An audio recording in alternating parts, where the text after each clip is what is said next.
Muito bem-vindo, Zaratini, tudo bem? Tá no mudo. Tá no mudo, Suzana. Aí? Agora sim. Obrigado aí pelo convite. Firme. Ouvintes, né? Prazer. Tá, muito bom. Zara, você já entrou aqui no meio de uma conversa que a gente está tendo sobre a grande notícia desde ontem, que é essa história da delação do Rony Lessa, que coloca o Domingos Brazão como principal mandante do assassinato de Marielle Franco. Como é que está? Eu sei que a gente está em recesso congressual, mas imagino que devem ter uns grupos de zap do futebol aí, dos deputados, do grupo de zap da cervejinha dos deputados, tem um grupo do partido, o pessoal deve ter falado disso. O que os deputados estão dizendo? Olha, existe uma preocupação grande, né? O pessoal lá do Rio de Janeiro é que tem mais conhecimento da figura aí desse Brazão, né? E é uma pessoa que aquele que às vezes está de um lado, às vezes está do outro, né? Ele chegou a apoiar a Dilma quando o MDB apoiava, ele era ligado ao Eduardo Cunha, essa figura, né? Histórica no Brasil já. E o Eduardo Cunha, junto com ele, apoiaram a Dilma na eleição de 2014. Isso está sendo usado aí pelos bolsonaristas para dizer que ele é petista. Mas na última eleição ele apoiou o Bolsonaro. Então, é uma figura dessas que vai para lá, vai para cá, conforme o que acha melhor, o que ele acha que vai ganhar mais, né? Agora, isso tudo eu não sei localizar no tempo aí, na época do assassinato da Marielle, em que ponto da história ele estava, né? Isso que seria importante a gente conhecer. Então, eu acho assim, a gente tem que deixar... Ele estava com o bolsonarismo, né? Porque ele fez a campanha de 2018 do Bolsonaro e a morte da Marielle foi durante a campanha de 2018. E ele tem vários vídeos de campanha, declarações dele defendendo Flávio Bolsonaro para o Senado, para tudo isso. Naquele momento ele já estava, o que também, em tese, né, Zaratini, não significa muita coisa. Se ele estava ou que ele deixou de estar, mas ele estava ali com o bolsonarismo e ele tinha grande intimidade com o Flávio Bolsonaro, que foi colega de Assembleia Legislativa dele. Isso a gente pode apurar.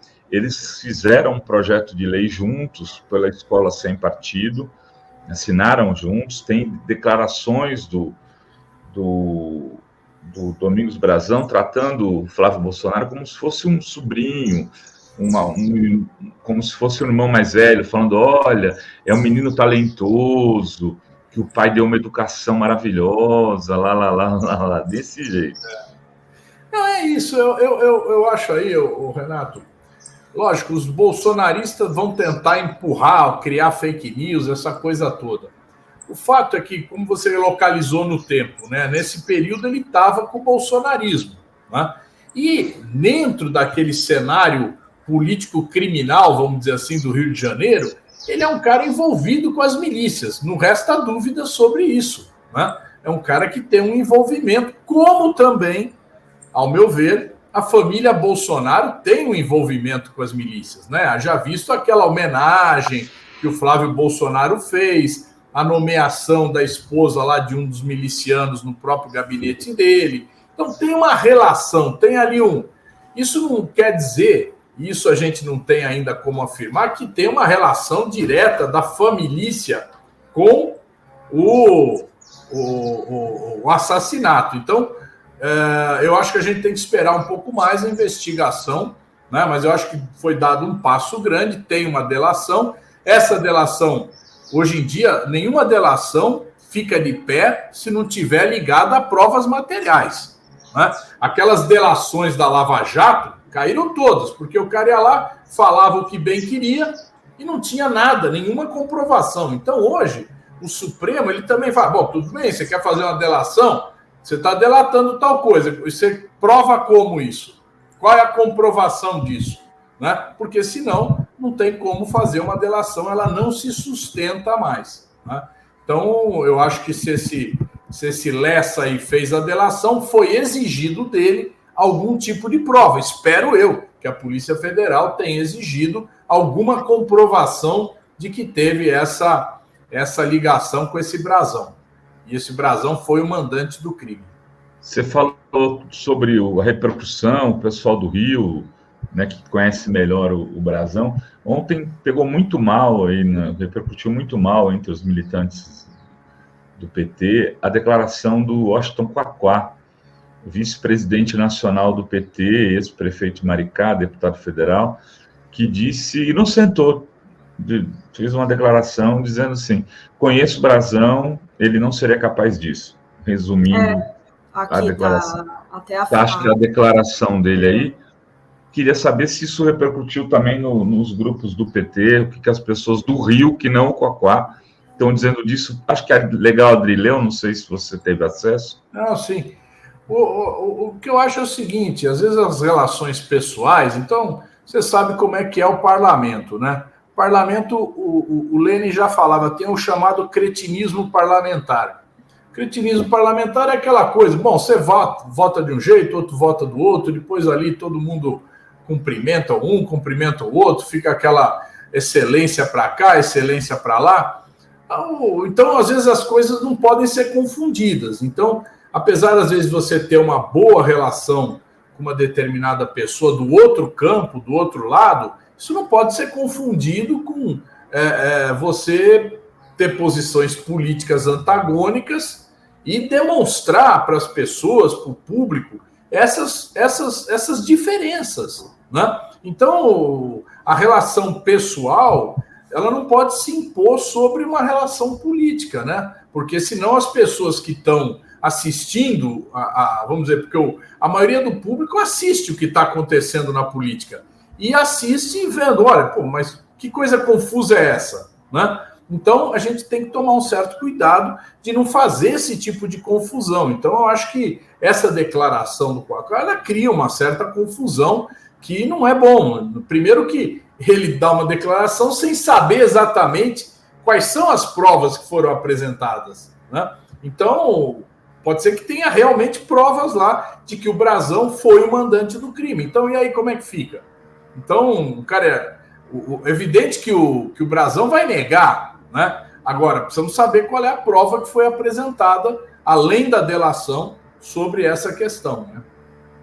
É curioso, até eu fazer o Fala Vai sobre isso, que não sobre essa questão do Quaquá em si, mas assim, sobre a fala da filha do Rony, que diz o seguinte, Rony Lessa, ela diz, olha, se meu pai fez isso, se ele foi para a delação, e se ele assumiu que ele é mandante do crime, nós estaremos cada um em um canto a partir dali, ele não é mais meu pai. Mais ou menos isso a fala dela. A fala do Quaquá é mais generosa. Mas é a filha do Lessa. A filha do Lessa dizendo para o Lessa. Não, mas a filha do Lessa, pelo que eu entendi, ela cria ela rompe relações com o pai pelo fato do pai ter feito o crime contra a Marielle, ter assassinado. Exatamente, é isso que eu ela já rompeu, né, com o Lessa. Exato, ela teve uma posição mais dura do que o Quaquá como supostamente o amigo Domingos Brazão, que ele poderia falar, se o Brazão fez isso, eu rompo relações para ele para sempre. Exato. Ele não falou isso, ele falou, olha, se o Brazão não teria coragem de fazer isso, nem a filha. A filha poderia falar isso, não, meu pai jamais, né? Exato. Nem a filha do Lessa. Exatamente, mas a gente precisa, eu acho assim, um princípio na política é você ter lado, claramente, entende? Agora, e também você exigir que as coisas sejam provadas. Então, ele talvez deveria ter essa posição mais cautelosa e dizer, não, eu quero ver as provas, efetivamente, de que foi o Brazão que foi o mandante do crime, né? Até porque nós também queremos saber, né? Exato. Porque pode ter uma outra hipótese, o Lessa tá jogando a culpa num cara, que não, vamos supor, que não tem nada a ver, para livrar outro que tem a ver, né? Então ele pode também, a delação dele também pode estar protegendo o real mandante do crime, né? Então, por isso que a gente tem que ver se tem provas, né? E eles podem ter articulado ali, ele e o Elcio de Queiroz podem ter combinado ali, né, esse jogo também para incriminar alguém. Eu queria até colocar, ontem eu coloquei uma questão aqui, e hoje eu vi que o Pedro Serrano estava aqui, ele já repercutiu no Twitter, outras pessoas estão falando também, desde que a gente fez o editorial de ontem no Fala Rovai, que era o seguinte, eu falei, olha, eu quero lembrar duas coisas. Quero lembrar que o governador e o secretário de Segurança interino, naquele momento no Rio de Janeiro, se chamava Walter Braga Neto. E que essa investigação,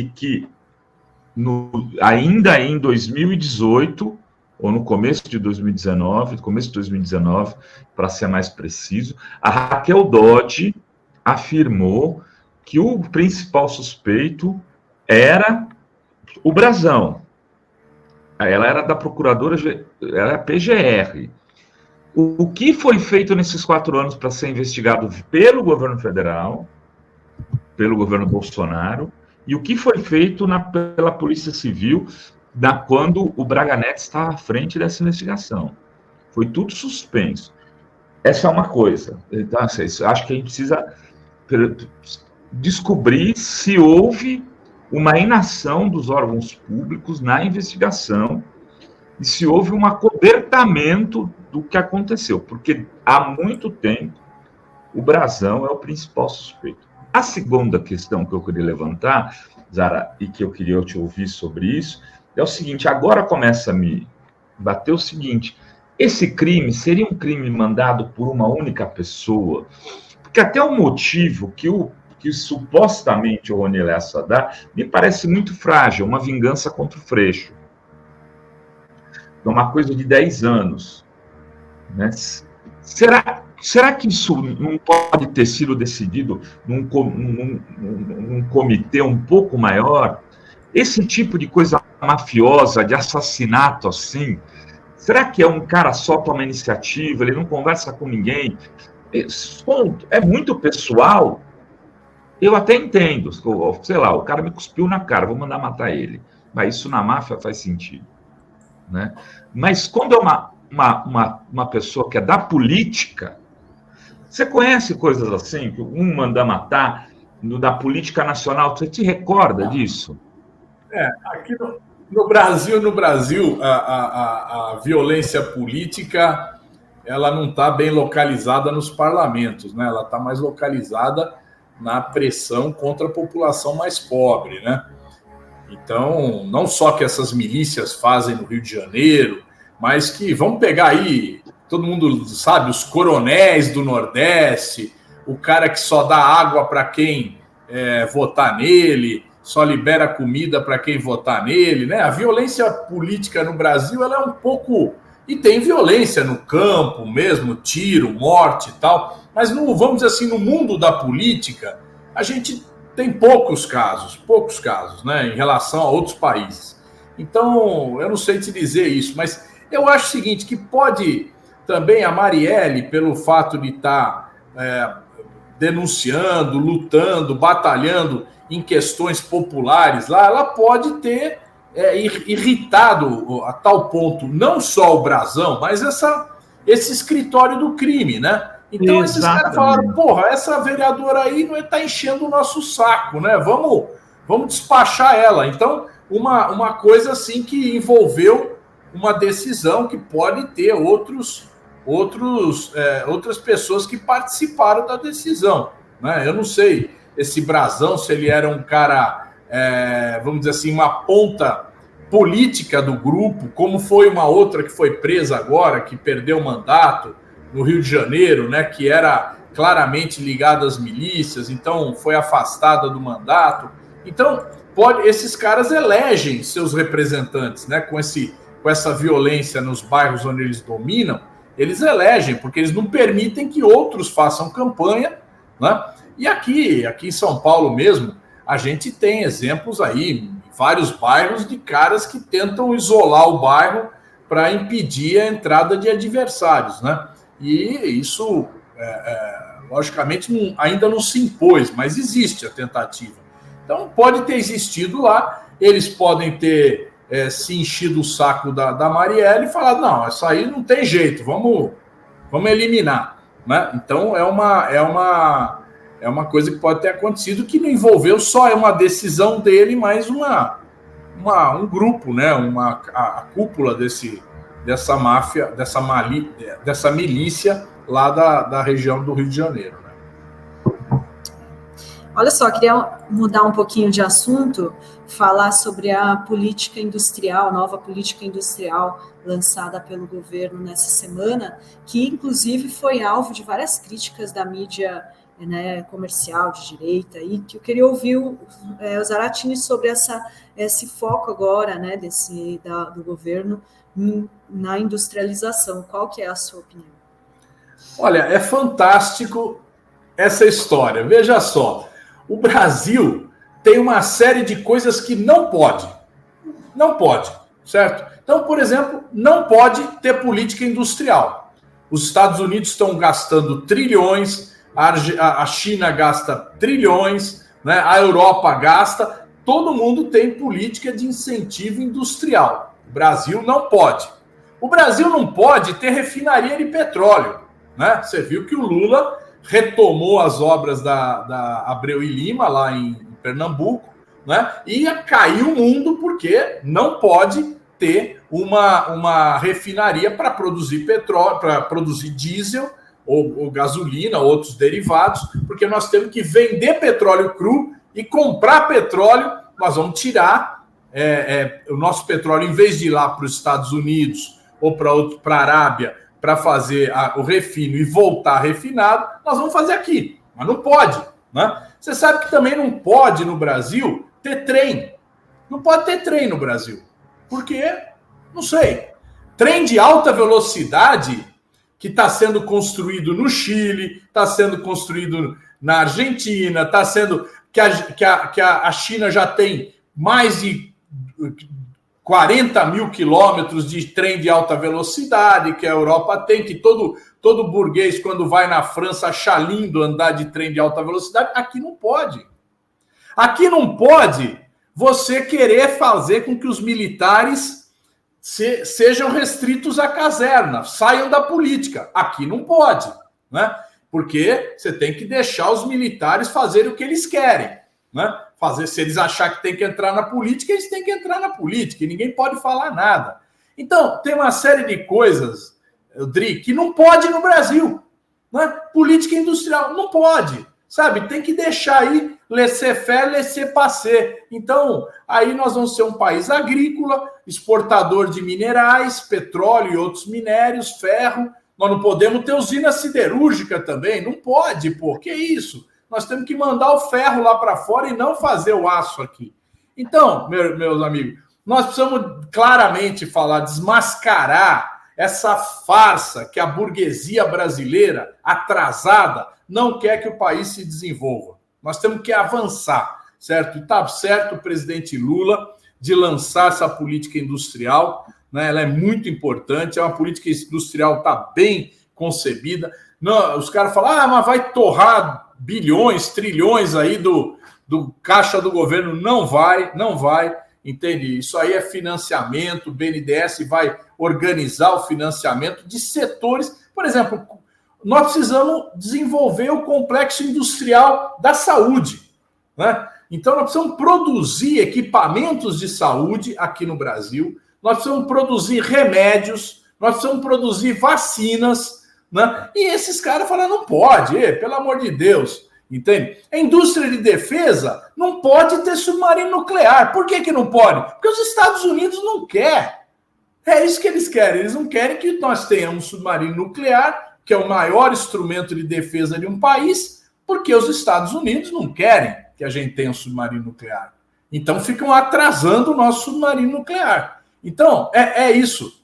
A gente tem que decidir se a gente vai aceitar o não pode ou se nós vamos fazer o Brasil se desenvolver. Muito bem. Rodrigo, não sei se você tem outra pergunta, eu queria mudar um pouco aqui para questões eleitorais. Queria saber se o Zaratini está feliz, está confortável, está animado com a chegada da Marta Suplicy no PT.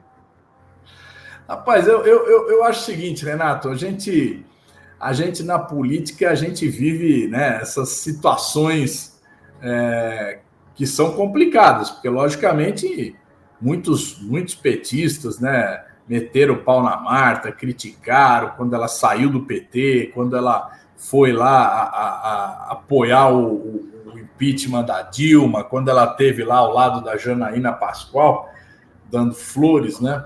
Então, isso tudo machucou muito a alma do petismo, né? Agora, é inegável a força, né, a representação da Marta pelo governo que ela fez aqui em São Paulo. É um governo que foi paradigmático, que mudou a vida das pessoas, né? No transporte, na educação, na saúde. A Marta municipalizou a saúde em São Paulo, era tudo posto de saúde do governo do estado, ela trouxe tudo para a prefeitura, reorganizou o Sistema Único de Saúde, aliás, organizou o Sistema Único de Saúde aqui na cidade de São Paulo. Então, isso foi um trabalho só da Marta? Não, foi um trabalho do PT. Mas você sabe como é que é as coisas. O povo fala, não, foi a Marta. Né? Não adianta falar, eu fiz o bilhete único. Não, foi a Marta que fez o bilhete único. Porque realmente ela representa toda esse conjunto de coisas. Então, a gente agora, nós precisamos ganhar essa eleição em São Paulo. Ela é muito importante para a gente virar o quadro nacional, né, e a gente, de fato, conseguir, né, uma vitória que tem... Você sabe que a eleição de São Paulo ela é a mais importante do Brasil, sem desmerecer nenhum outro município. Mas se a gente perde em São Paulo, é como que a gente perdeu. Não adianta ter 400 municípios. A gente precisa ganhar em São Paulo. Então, ela tem uma importância política muito grande, né, para o próprio futuro, né, da nossa eleição nacional. Aqui eu vou lembrar para vocês. No governo do Sarney, né, o Fernando Henrique perdeu a eleição para o Jânio Quadros. Aquilo ajudou a endireitar o governo do Sarney. O governo do Sarney foi para a direita, né? O governo do Sarney vinha vindo um governo que tinha muita participação da esquerda democrática, da esquerda do MDB, e de repente aquela eleição mudou o rumo. Como também mudou o rumo, né, da política no Brasil, a eleição da Luiza Erundina, que foi em 88, em 89 o Lula bateu na trave na eleição para presidente. Então foi importante aquela eleição. E se a gente relembrar também, nós vamos recordar, né, que quando a Marta ganha em 2000, o Lula ganha em 2002. Né? Então, a eleição, não estou dizendo que é uma coisa condicionada à outra, mas tem muito a ver. Né? Tem muito a ver uma coisa com a outra. Então, a gente tem que trabalhar um pouco a ideia de que a gente precisa somar para ganhar. E somar agora é uma soma importante, a gente trazer esse prestígio que a Marta tem, né, para apoiar o Boulos, para a gente recompor o campo da esquerda em São Paulo e ir para a vitória. Né? Tenho certeza que é possível ganhar aqui em São Paulo e estamos com muita força para ganhar. A gente conversava outro dia, você dizia que acha que isso... Tá cortando, Rovai. Deu uma cortada aí, Rovai. Ih, congelou. Agora congelou. A internet hoje está bem ruim aqui. Eu... Cortou de novo? Agora vai lá. Vai lá. Eu queria saber se o Zaratini acha que o Salles vai ser candidato, se vai ter esse racha na direita, ou se ele acha que o Ricardo Nunes conseguiu consolidar o seu nome. Olha, eu acho que tem uma pressão grande aí principalmente do Valdemar, no sentido de resolver esse assunto apoiando o Nunes, né? E essa articulação, ela avançou para o apoio ao Nunes, né? Do Bolsonaro apoiar o Nunes. Então, isso, de certa forma, diminui a força, de certa forma não, diminui bem a força do Salles. Mas eu acho que a novela não terminou ainda.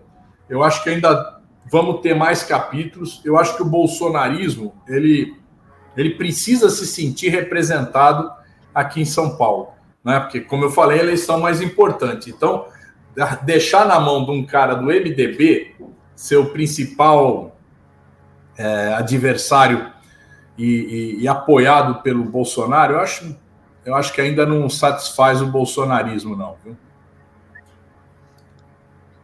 E o Salles, gente, que tragédia, né? Eu acabei de ler aquele livro Selva, do delegado Saraiva, e, nossa, o que o Salles fez no Ministério do Meio Ambiente, né, em prol dos madeireiros ilegais, dos garimpeiros ilegais na Amazônia, assim, é um absurdo, né? Absurdo total. Nossa. Por isso que ele é adorado pelos bolsonaristas. Exato. Né? Que ele atuou contra o meio ambiente, foi lá, né, para proteger os empresários, os criminosos, né, que atuaram ilegalmente. Esse livro é muito bom, é o Selva, do delegado Saraiva. Excelente. Certo. E, Zaratini, essa história do corte das emendas, que também agora a notícia de hoje é que os setores aí do Congresso, os parlamentares estariam insatisfeitos com o veto de 5 bilhões de emendas. Como que está essa situação e qual vai ser o cenário na volta do recesso na Câmara? Olha, primeira coisa, né? Vamos pegar as questões técnicas aqui. Primeira coisa, o orçamento, o tamanho do orçamento, ele é ditado pela lei fiscal, que nós aprovamos, como é que estabelece quanto que pode gastar o governo federal ano a ano. Aquela lei que o Haddad aprovou, né? Essa lei, ela leva em conta, para fazer esse cálculo, a inflação do ano anterior. E a inflação de 2023 foi menor do que o orçamento, que o projeto do orçamento previa. Como ela foi menor, o tamanho do orçamento de 2024 também tem que ser menor. Então tem que haver um corte. Você não pode aprovar um orçamento desequilibrado, não pode. Você tem que aprovar um orçamento equilibrado, né? Então, essa aprovação, para poder sancionar, o Lula teve que vetar. Segunda coisa, as emendas de comissão, elas não são impositivas, elas não são obrigatórias. Houve um acordo do governo com o Congresso de que as emendas de comissão teriam um valor de 11,5 bi. E aí foi aprovado no orçamento 16 bi. Então, vamos dizer, tem 5,5 bi que não estão no acordo. Então, o governo, para cortar e ajustar o orçamento, porque ele não poderia fazer de outra forma, ele falou, não, eu vou mexer aonde não tem acordo e onde não tem positividade. E aí a Simone, ela trabalhou o quê? Cortar, deixar a verba dos pequenos ministérios, não mexeu naqueles ministérios que têm menor orçamento, não mexeu na saúde, a saúde aumentou 18% o orçamento, mais de 54 bilhões, né? E 11% aumentou na educação, ela também não mexeu na educação. Então ela fez um corte nessas emendas de comissão que não estavam acordadas, né? E com isso, agora é lógico, tem muita gente falando, não, mas tinha que ter cortado em outro lugar aonde?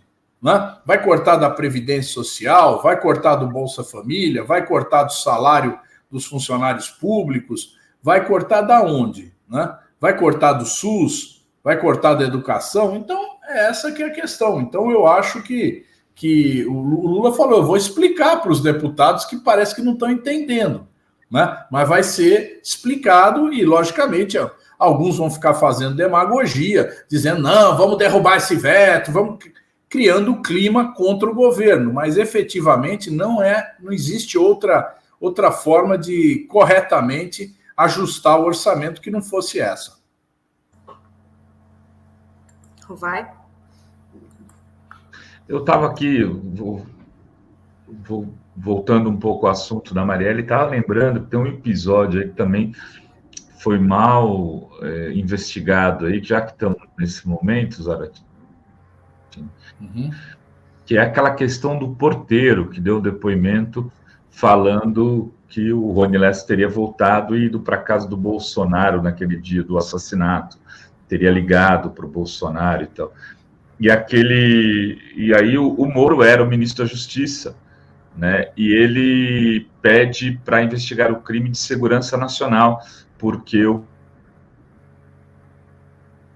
porteiro tinha citado o Bolsonaro, e aquilo depois, eu nunca mais ouvi falar daquele porteiro, e eu sempre me pergunto onde estará o porteiro eu li alguma coisa aí, o Carluxo dizendo que o porteiro continua trabalhando lá. Você não viu isso? Carluxo? Eu li um Twitter do Carluxo falando, não, o porteiro continua trabalhando. Bom, que porteiro, que prestígio tem, depois que ele aprontou essa, ele continua no emprego. Fantástico, né? Fantástico. Esse é um bom porteiro. O porteiro fala de um jeito como se um dos moradores tivesse...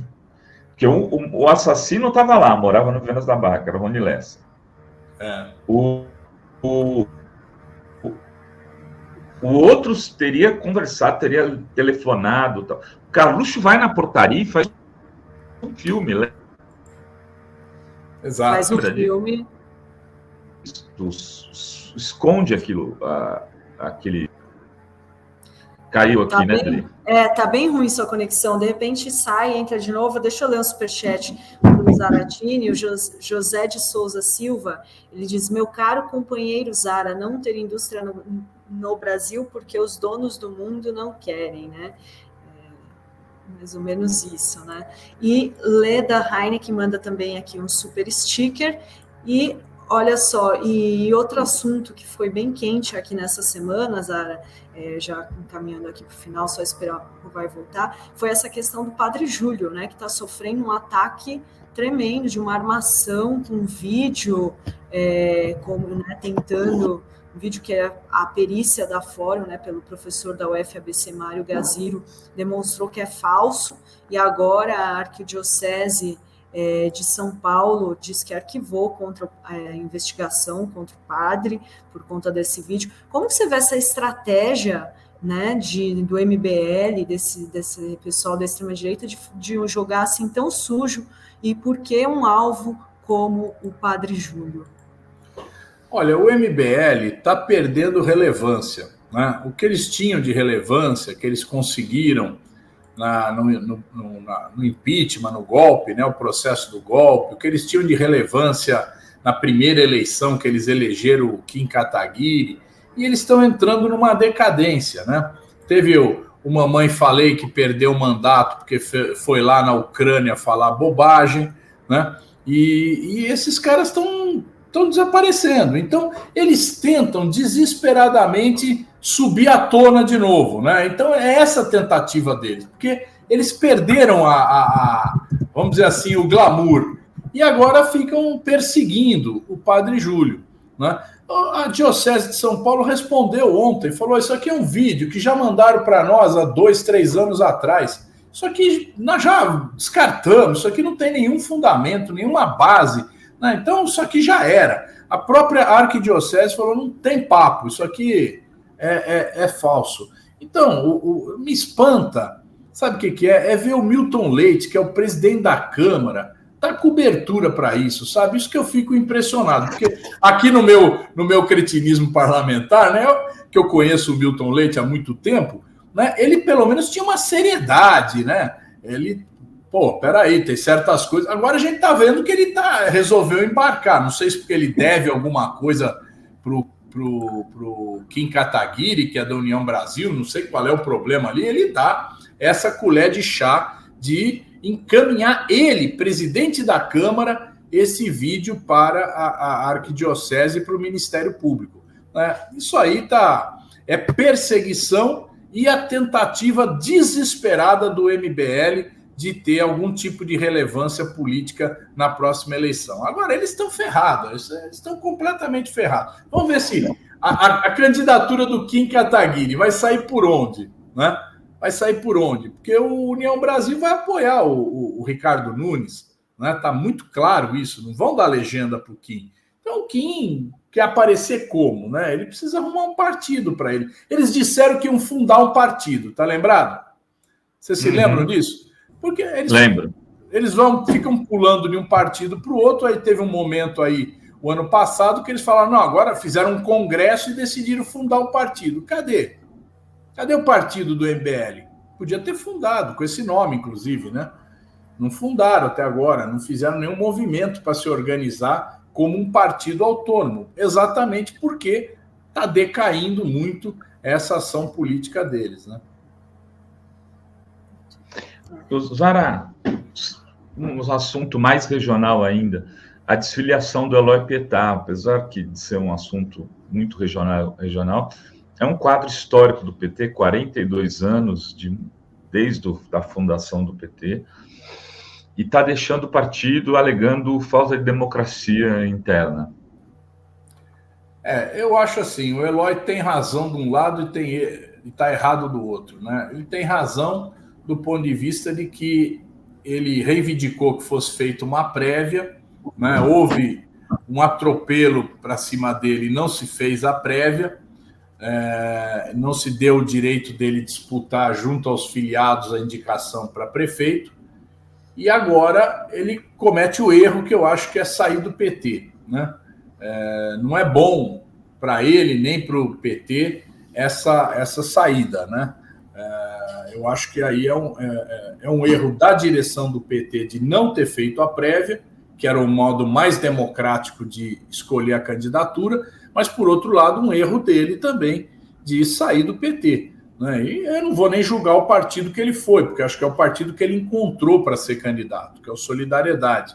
Né? Acho que os outros partidos mais do campo da esquerda nos propuseram a apoiar a candidatura dele. Então, eu acho que é uma coisa muito ruim para a eleição em Guarulhos. Vamos ver como é que vai caminhar essa desenrolar desse acontecimento, né? Pois é, que aí já é difícil com todo mundo junto, dividido, então, né? E Guarulhos é a segunda maior cidade do estado em população, né, Zaratini? Não é uma cidade... E nós já governamos lá 4 mandatos seguidos, né? Então, é uma cidade que tem uma marca do PT muito forte, muito forte. Dri. Eu queria agradecer ao Zaratini, muito obrigada pela entrevista aqui hoje. Até a próxima. E se tiver algum destaque final que a gente não abordou, né? Não falou. É isso aí. Vamos lá, que agora a gente está começando o ano, ainda tem o carnaval. Mas depois do carnaval, o carnaval ainda vai ter uma semana aí de carnaval, que ninguém é de ferro, né? Mas vamos embora, vamos para a luta e vamos para 2024 de muitas vitórias aí, tá bom? Muito bom. Obrigado. Obrigada, Zara. Um abração para você. Tudo de bom. Tchau.